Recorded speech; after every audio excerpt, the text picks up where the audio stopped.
पश्चिम बंगाल की राजनीति में एक नए अध्याय की शुरुआत होने जा रही है। बीजेपी नेता शुभेंदु अधिकारी 9 मई 2026 यानी आज कोलकाता के ब्रिगेड परेड ग्राउंड में राज्य के पहले बीजेपी मुख्यमंत्री के रूप में शपथ लेंगे। 11 बजे होने वाला ये भव्य समारोह तृणमूल कांग्रेस के 15 साल के शासन का अंत और एक नए इतिहास का प्रतीक है। इस हाई प्रोफाइल कार्यक्रम में प्रधानमंत्री मोदी, गृह मंत्री अमित शाह आएंगे। उनके अलावा बीजेपी और एनडीए के कई बड़े चेहरे भी शामिल होंगे। इस दौरान जो कार्यक्रम स्थल है वहां पर बहुत सारे स्टॉल्स लगाए गए हैं। वहां झाल मुड़ी की व्यवस्था की गई है और रसगुल्ले की।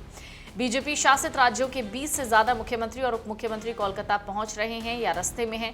कोलकाता के जिस ग्राउंड में शपथ समारोह होना है उसमें वाटरप्रूफ टेंट लग रहे हैं। इसके अलावा मैदान में स्टॉल्स लगाए गए हैं जिसमें हर तरीके का पारंपरिक व्यंजन है, लेकिन यहाँ पर झाल मुड़ी और रसगुल्ले को खास जगह दी गई है। पंडाल को बंगाल की थीम में सजाया गया है। कार्यक्रम में 1 लाख लोगों के आने की संभावना है। सुरक्षा में 4000 से ज्यादा जवान तैनात हैं। वीआईपी मेहमानों के लिए लंच में आलू दम, काली दाल, पुलाव, मिक्स वेज, मसाला, कुलचा, अचार और सलाद की व्यवस्था है। इसके अलावा बंगाली डिश बैंगन भाजा, साग और आलू पोस्तो भी परोसा जाएगा। मिठाई में अगर बात करें, गुलाब जामुन दिया जाएगा। समारोह में केंद्रीय नेतृत्व का भी व्यापक जमावड़ा रहेगा, जिसमें बीजेपी अध्यक्ष, केंद्रीय मंत्री और राष्ट्रीय पदाधिकारी शामिल होंगे। बंगाल बीजेपी के प्रमुख नेता दिलीप घोष, अग्निमित्रा पॉल समेत नवनिर्वाचित विधायक भी मौजूद रहेंगे।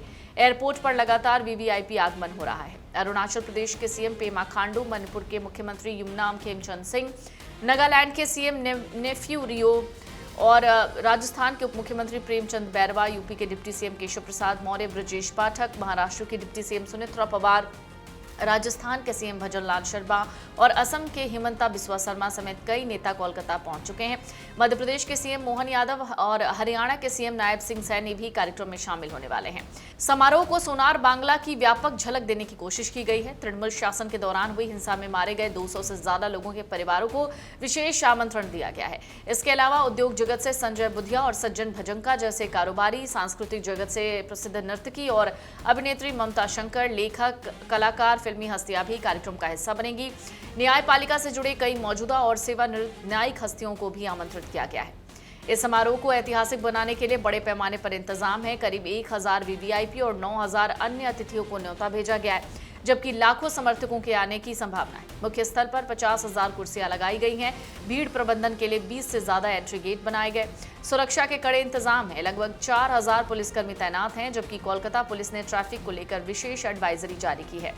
वीवीआईपी मूवमेंट को देखते हुए कई रूट डाइवर्ट किए गए हैं। प्रधानमंत्री मोदी सुबह करीब 10:30 बजे कोलकाता पहुंच रहे हैं और हेलीकॉप्टर के जरिए समारोह स्थल जाएंगे। शपथ ग्रहण के बाद नई बीजेपी सरकार की पहली कैबिनेट बैठक विधानसभा में होने की संभावना है। यह समारोह सिर्फ सत्ता परिवर्तन नहीं बल्कि पश्चिम बंगाल की सियासत में बड़ा बदलाव है, जहां बीजेपी पहली बार पूर्ण बहुमत के साथ सरकार बनाने जा रही है। इस बारे में सीएम योगी ने सोशल मीडिया प्लेटफॉर्म एक्स पर पोस्ट में लिखा, शुभेंदु अधिकारी जी को बंगाल के बीजेपी विधायक दल का नेता चुने जाने पर हार्दिक बधाई और शुभकामनाएं। शुभेंदु अधिकारी पश्चिम बंगाल के मुख्यमंत्री के रूप में शपथ लेंगे। यहां भारतीय जनता पार्टी की पहली बार सरकार बनने जा रही है। सीएम योगी के इस पोस्ट पर लोगों ने कमेंट करके बीजेपी के फैसले की सराहना की है। आपको बता दें, पश्चिम बंगाल चुनाव में प्रचार के लिए सीएम योगी ने कई जनसभाएं और रोड शो किए। उन्होंने शुभेंदु अधिकारी के लिए भी जनसभाएं की थी। पश्चिम बंगाल चुनाव में 4 मई को आए परिणाम में बीजेपी को रिकॉर्ड 207 सीटें मिली। उसने 15 साल से सत्ता पर काबिज टीएमसी की ममता बनर्जी को सत्ता से बाहर कर दिया।